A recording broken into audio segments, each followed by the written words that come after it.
Hello everyone, welcome to all rounder siblings. कैसे हैं आप सब? आई होप आप सभी अच्छे हैं। आप सभी को पता है लास्ट लेक्चर में हमने chapter number 1 geography ICSE board class 7th का कंप्लीट कर लिया था। ठीक है, रिप्रेजेंटेशन ऑफ ज्योग्राफिकल फीचर्स। ठीक है, इसका फर्स्ट चैप्टर हमने फर्स्ट पार्ट में ही कंप्लीट कर लिया था। पूरा चैप्टर हमने एक वीडियो में कंप्लीट कर लिया था। उसके बाद हमने एक्सरसाइजेस कंप्लीट कर ली हैं इस चैप्टर की। इस लेक्चर में हम short question answers, long question answers and distinguish between हम करेंगे, जिसके साथ हमारे चैप्टर कंप्लीट हो जाएगा। फिर नेक्स्ट लेक्चर से हम अपना सेकंड चैप्टर स्टार्ट करेंगे। वन बाय वन आपको सभी चैप्टर्स मिल जाएंगे हमारे चैनल पर।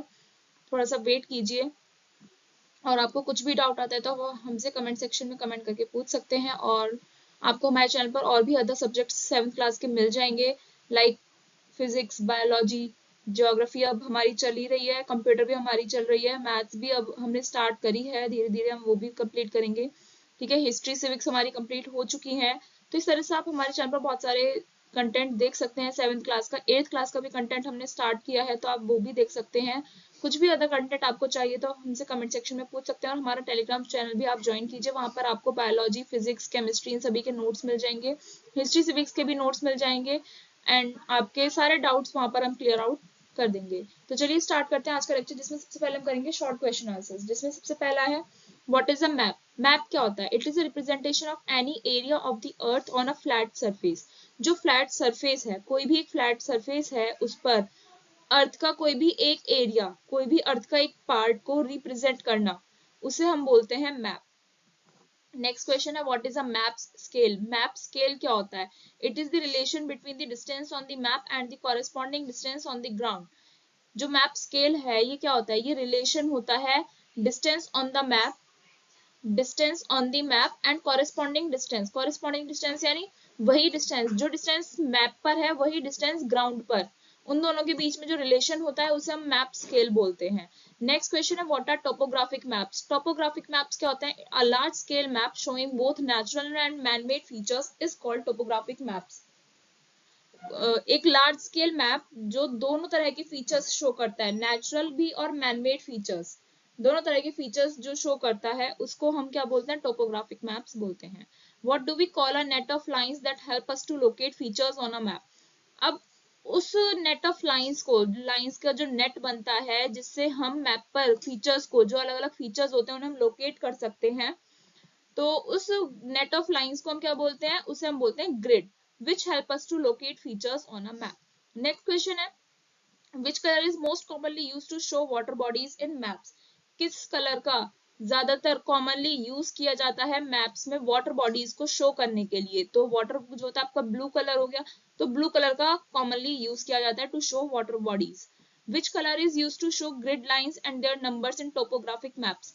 टोपोग्राफिक मैप्स में जो ग्रिड लाइंस होती हैं, उनके नंबर्स होते हैं, उन्हें रिप्रेजेंट करने के लिए, उन्हें शो करने के लिए किस कलर का यूज किया जाता है? उन्हें रिप्रेजेंट करने के लिए हम रेड कलर का यूज करते हैं। ये है हमारे शॉर्ट क्वेश्चन आंसर्स। अब हम करते हैं लॉन्ग क्वेश्चन आंसर्स, जिसमें सबसे पहला है, what are the different ways of showing scale on a map?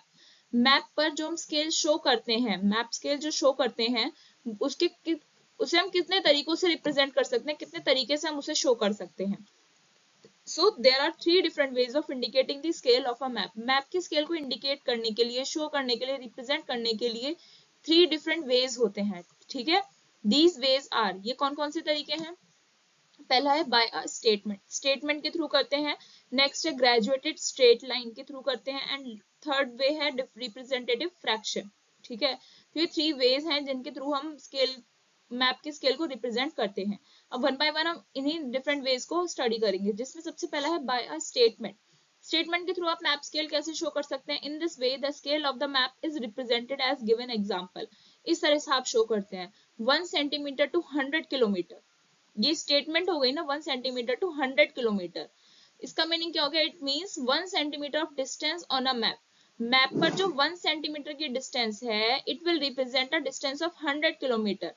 100 kilometre की डिस्टेंस शो करेगा ग्राउंड पर। ठीक है, मैप पर मान लीजिए इतना ये आपका 1 सेंटीमीटर है, तो ग्राउंड पर ये जो इतना 1 सेंटीमीटर है, ग्राउंड पर ये 100 किलोमीटर माना जाएगा। तो ये इस तरीके से आप स्केल शो कर सकते हैं, क्योंकि आप पूरा 100 किलोमीटर तो मैप पर शो नहीं कर सकते ना, एक पर्टिकुलर प्लेस ही तो शो कर सकते हो, इसीलिए। फिर नेक्स्ट वे है by a graduated straight line. Graduated straight line के थ्रू आप रिप्रेजेंट कर सकते हो, ठीक है। ग्रेजुएटेड स्ट्रेट लाइन का मीनिंग हो गया एक स्ट्रेट लाइन होती है जिसमें बहुत सारी मार्किंग्स होती हैं। It is also known as linear scale, bar scale और ग्राफिक स्केल। इस स्ट्रेट लाइन को हम लीनियर स्केल, बार स्केल या फिर ग्राफिक स्केल भी बोलते हैं। It is printed on map bye a graduated line on which every centimetre represent 100 kilometre. ये वाली जो लाइन होती है ये मैप पर ऑलरेडी प्रिंटेड होती है, जिसमें 1 सेंटीमीटर जो होता है 100 किलोमीटर को रिप्रेजेंट करता है, ठीक है। थर्ड वे है रिप्रेजेंट करने का by representative fraction. Representative fraction के थ्रू, जिसे हम शॉर्ट में RF भी बोलते हैं। It is the ratio. Representative fraction क्या होता है? रेशियो होता है। रेशियो आपको पता है क्या होता है? It is the ratio between map distance and the ground distance. Map distance और ग्राउंड डिस्टेंस का जो रेशियो आता है उसे हम रिप्रेजेंटेटिव फ्रैक्शन बोलते हैं। जैसा आपको 1:10 लाख दिखाया हुआ है, ठीक है। अब क्या है इसका फॉर्मूला होता है RF is equals to map distance divided by ground distance. तो ये हमारा फर्स्ट क्वेश्चन कंप्लीट हो गया। ये थ्री डिफरेंट वेज होते हैं मैप स्केल शो करने। Now next question, a map scale is given. आपको मैप स्केल दिया हुआ है 1 centimetre to 500 metre. What is the RF of this map? इस मैप का RF क्या होगा? आपको स्टेटमेंट के रूप में दिया हुआ है यहाँ पर मैप स्केल, जिसका मीनिंग क्या हो गया? 1 centimetre on a map. Map पर जो 1 सेंटीमीटर है वो ग्राउंड पर 500 मीटर रिप्रेजेंट कर रहा है। सो RF का फॉर्मूला होता है आपका map distance divided by ground distance. Map distance आपको 1 सेंटीमीटर दी हुई है एंड ग्राउंड डिस्टेंस आपको 500 मीटर दिया हुआ है। अब आपको पहले ही बताया था कि यूनिट आपकी सेम होनी चाहिए, तो हम सेंटीमीटर्स में कन्वर्ट कर सकते हैं दोनों यूनिट्स को, या फिर आप मीटर्स में भी कन्वर्ट कर सकते हैं। तो हमने मीटर को सेंटीमीटर में कन्वर्ट किया। आपको पता है 1 मीटर में 100 सेंटीमीटर होते हैं, तो 500 मीटर में 500 सेंटीमीटर, सॉरी 50,000 सेंटीमीटर हो गए, है ना, मल्टीप्लाई करके। तो आपका RF क्या हो गया? रेशियो होता है ना 1 डिवाइडेड बाय 50,000 सेंटीमीटर। तो आपका क्वेश्चन कंप्लीट हो गया है। नेक्स्ट क्वेश्चन है, how do we find the directions on a map if no directions are shown. अब मैप पर आपको बताया था डायरेक्शंस दी गई होती हैं, ठीक है। तो अगर डायरेक्शन नहीं दी हुई है तो आप कैसे शो करेंगे, है ना, कैसे पता लगाएंगे कि कौन सी डायरेक्शन है, कहाँ पर है? If no directions are shown on the map, अगर मैप पर कोई भी डायरेक्शन शो नहीं करी गई है, then upper part is taken as the north. जो अपर पार्ट होगा मैप का उसे हम नॉर्थ डायरेक्शन के रूप में लेंगे। The lower part is the south. Lower part हो गया उसका साउथ डायरेक्शन का। And left and right sides represent the directions west and east respectively. और जो उसकी लेफ्ट एंड राइट साइड होंगी वो आपकी west and east direction show करेंगी। तो इस तरीके से आप मैप पर, उस मैप पर जिसमें डायरेक्शंस नहीं दिखाई हुई हैं उन्हें शो कर सकते हैं। नेक्स्ट क्वेश्चन है, why is the grid of a topographic map not made up of parallels and meridians as in atlas maps. जो टोपोग्राफिक मैप की ग्रिड होती है वो पैरेलल्स और मेरिडियंस के क्यों नहीं बने होते हैं जैसे एटलस मैप्स में बने होते हैं? तो इसका आंसर क्या है? The maps we find in atlases, जो मैप हमें एटलस में मिलते हैं, they usually cover several degrees of latitude and longitude. उनमें बहुत सारा डिग्री वो कवर करके रखते हैं लैटिट्यूड और लॉन्गिट्यूड का। And these grid usually formed of meridians and parallels, और सेवरल डिग्रीज वो कवर करके रखते हैं, इसी वजह से उनका जो ग्रिड होता है वो मेरिडियंस और पैरेलल्स का बना हुआ होता है। वाइल टोपोग्राफिक मैप्स जो होते हैं they cover much smaller areas and most of them cover less than 1 degree of latitude and longitude, and hence in these maps there are not enough meridians or parallels to form a grid। तो ये बोल रहा है topographic maps जो होते हैं small areas cover करते हैं, और उनमें से जो स्मॉल एरियाज कवर करते हैं ना वो लैटिट्यूड और लॉन्गिट्यूड की 1 डिग्री से भी कम कवर करते हैं, ठीक है। और जबकि जो एटलस में मैप्स मिलते हैं वो सेवरल डिग्रीज कवर करते हैं। अब टोपोग्राफिक मैप्स जो होते हैं वो इतना ज्यादा डिग्री कवर नहीं कर पाते हैं, इसलिए ये जो मैप्स होते हैं इसमें इतना स्पेस नहीं होता कि वो मेरिडियंस और पैरेलल्स का यूज करके ग्रिड बना सके। समझ में आया? इसी वजह से टोपोग्राफिक मैप की जो ग्रिड होती है वो पैरेलल्स और मेरिडियंस की नहीं बनी होती। यहाँ पर ये जो आप डायग्राम देख रहे हैं ये आपको 3 वेज से रिप्रेजेंट करने का दिखाया हुआ है। ये फर्स्ट स्टेटमेंट के थ्रू, सेकंड है आपका रिप्रेजेंटेटिव फ्रैक्शन के थ्रू, और थर्ड है आपका ग्रेजुएटेड लाइन के थ्रू, ठीक है। अब हम बढ़ते हैं आगे की तरफ, जिसमें हमारा नेक्स्ट क्वेश्चन है, what are conventional symbols. Conventional symbols क्या होते हैं? What conventional symbols? There are some features whose actual size can not be shown in maps. कुछ फीचर्स ऐसे होते हैं जिनका एक्चुअल साइज हम मैप्स में नहीं शो कर सकते। वो आपको पता है ट्री है, ट्री इतना बड़ा होता है, आप उतना बड़ा ट्री आप एक मैप पे थोड़ी बना सकते हो। So these features are shown with the help of various agreed symbols. तो ये जो फीचर्स होते हैं इन्हें हम बहुत सारे एग्रीड सिंबल्स के थ्रू दिखाते हैं। एग्रीड सिंबल्स यानी जिन्हें सब मानते हैं, और उन सिंबल्स को हम बोलते हैं कन्वेंशनल सिंबल्स। ठीक है, कुछ लिस्ट ऐसी बनाई हुई है जिसमें हर साइज का, हर फीचर का कुछ सिंबल दिया हुआ है, आपको मैप में वही बनाना होता है, वही यूज करना होता है। These symbols make it easier to draw and read maps, और इन सिंबल्स की वजह से ये इजी और बहुत अंडरस्टैंडेबल हो जाता है कि हम इजी तरीके से मैप को ड्रॉ कर सकते हैं और रीड भी कर सकते हैं through conventional symbols. Long questions के बाद हम हमारे आते हैं डिस्टिंग्विश बिटवीन द फॉलोइंग, जिसमें सबसे पहला डिस्टिंग्विश किसमें करना है आपको, large scale maps and small scale maps में। ठीक है, लार्ज स्केल मैप्स क्या होते हैं, दे show much smaller areas on a relatively large size paper. Large scale maps जो होते हैं लार्ज साइज के पेपर पे मच स्मॉलर एरिया शो करते हैं। ठीक है, पेपर का साइज तो बड़ा होता है लेकिन वो छोटे छोटे एरिया शो करता है। वाइल स्मॉल स्केल मैप्स में क्या होता है, दे show large areas of the earth, वो अर्थ के लार्ज एरियाज को शो करते हैं। Large scale maps can show many more features of a particular place. Large scale maps जो होते हैं वो एक पर्टिकुलर प्लेस का ज्यादा फीचर्स शो कर सकते हैं। While small scale maps can not show much more features of a particular place, एक पर्टिकुलर प्लेस का ज्यादा features small scale maps show नहीं कर सकता। लार्ज स्केल मैप्स का एग्जांपल है टूरिस्ट मैप। टूरिस्ट मैप जो होता है वो बड़ा साइज का पेपर होता है ना, जो गाइड यूज करते हैं, टूरिस्ट जो होते हैं, जो टूरिस्ट गाइड होते हैं उनके पास मैप होता है, तो उनका मैप जो होता है लार्ज साइज का पेपर होता है और उसमें स्मॉल एरियाज शो करे रखते हैं वो, है ना। स्मॉल स्केल मैप्स का क्या एग्जांपल है, which we found generally in atlas, जो हमें एटलस में मैप्स देखने को मिलते हैं वो होते हैं आपके स्मॉल स्केल मैप्स। ठीक है, ये डिफरेंस होता है लार्ज स्केल मैप्स और स्मॉल स्केल मैप्स के बीच में।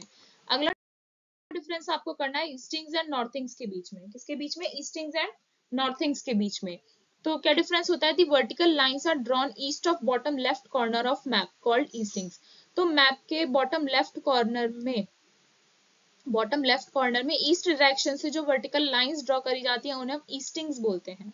ठीक है, while horizontal lines are drawn north of bottom left corner of map, जबकि मैप के बॉटम लेफ्ट कॉर्नर में जो नॉर्थ डायरेक्शन होती है वहां से हॉरिजॉन्टल लाइंस जब हम ड्रॉ करते हैं उन्हें हम बोलते हैं नॉर्थिंग्स। ठीक है, eastings, when numbers given to eastings they increase eastwards, जब नंबर हम ईस्टिंग्स को देते हैं तो वो ईस्ट डायरेक्शन में इंक्रीज होते हैं वो नंबर्स। ठीक है, और जब हम नॉर्थिंग्स को नंबर देते हैं तो वो नॉर्थ डायरेक्शन में इंक्रीज होते हैं।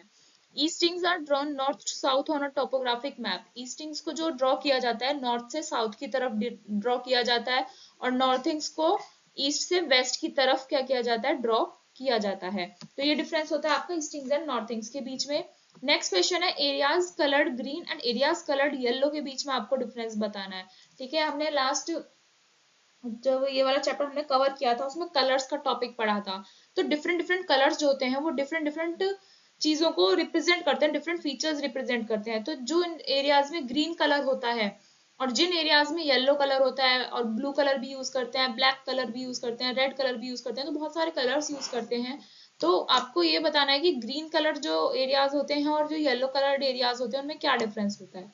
सो एरियाज कलर्ड ग्रीन इंडिकेट लो लैंड्स और प्लेन्स। ठीक है, जो एरियाज ग्रीन कलर्ड होते हैं वो लो लैंड्स और प्लेन्स को शो करते हैं, और जबकि जो येलो कलर्ड एरियाज होते हैं दे इंडिकेट कल्टीवेटेड लैंड और एग्रीकल्चरल लैंड्स, वो क्या करते हैं, कल्टीवेटेड लैंड को शो करते हैं। ठीक है, जहां पर कल्टीवेशन होता है, एग्रीकल्चर होता है, वो येलो कलर से दिखाया जाता है। जो एरियाज ग्रीन कलर के होते हैं वो फॉरेस्टेड एरियाज होते हैं, यानी कि जंगल का एरिया होता है। जो येलो कलर्ड एरियाज होते हैं दे एरेबल लैंड्स होते हैं वो, ठीक है, जहां पर एग्रीकल्चर होता है। The areas colored green are represented on a topographic map, और जो एरियाज ग्रीन और येलो कलर्ड रिप्रेजेंट होते हैं वो टोपोग्राफिक मैप पर शो कराए जाते हैं। तो ये डिफरेंस होता है areas coloured green and areas coloured yellow के बीच में। नेक्स्ट एंड लास्ट है आपका क्या, वाटर बॉडीज कलर्ड ब्लू, जिन वाटर बॉडीज में ब्लू कलर किया जाता है। ठीक है, और वाटर बॉडीज कलर्ड ब्लैक, और जो वाटर बॉडीज ब्लैक कवर्ड होती हैं, ब्लैक से कलर करी जाती हैं, उनमें क्या डिफरेंस है। So water bodies coloured blue वो क्या रिप्रेजेंट करते हैं, they represent water bodies and wells that contain water. ठीक है, वो वाटर बॉडीज या वो वेल्स जिनमें वाटर होता है उन्हें हम ब्लू कलर से दिखाते हैं, और जिनमें वाटर नहीं होता मीन्स वो ड्राई होते हैं उन्हें हम ब्लैक कलर से दिखाते हैं। ठीक है, वाटर बॉडीज जो कलर्ड ब्लू होती हैं वो पेरेनियल रिवर्स होती है, यानी कि पूरे साल ऐसे ही रहती हैं, और जब ड्राई होती हैं यानी कि ब्लैक कलर्ड वाटर बॉडीज होती हैं वो नॉन पेरेनियल रिवर्स होती हैं। समझ में आया? ये होता है आपका डिफरेंस किसमें, water bodies coloured blue and water bodies coloured black में। तो गाइज ये चैप्टर आपका यहाँ पर कंप्लीट हुआ। नेक्स्ट लेक्चर में मिलेंगे जिसमें हम नया चैप्टर स्टार्ट करेंगे। तो हमारे साथ ऐसे ही जुड़े रहिए, हमें सपोर्ट करते रहिए। आपको 1 बाय 1 सारे चैप्टर्स आराम से हमारे चैनल पर मिल जाएंगे। और भी हम बहुत सारा कंटेंट अपलोड कर रहे हैं। आपको कुछ डाउट है तो आप हमसे कमेंट सेक्शन में पूछ सकते हैं और कमेंट करके ज़रूर बताइएगा वीडियो आपको कैसा लगा। मिलते हैं नेक्स्ट वीडियो में नेक्स्ट लेक्चर के साथ। Thank you. Please like, share and subscribe to our channel.